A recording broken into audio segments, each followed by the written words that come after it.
Samantalas, mas maliwanag at mas mainit pa sa sikat ng araw ang problema ng mga pampublikong paaralan sa bansa. Paniwala ng isang kongresista sa sunod-sunod na suspensyon ng klase dahil sa mataas na heat index, isa rin itong senyales ng kapabayaan sa infrastruktura ng ating mga eskwela. Nagbabalita si Milky Regunan.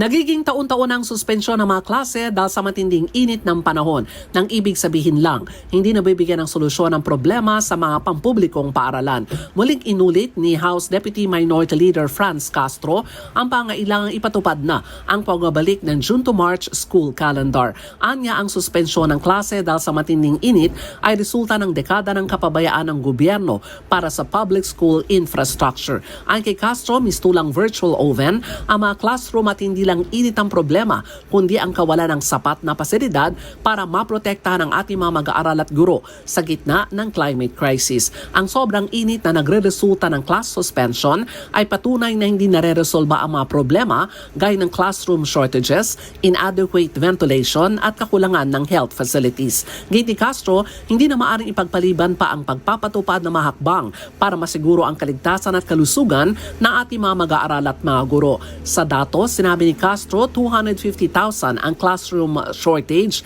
at dapat tiyakin ang proper ventilation systems bawat paaralan lagyan ng mga clinic na merong nakatalagang trained health personnel.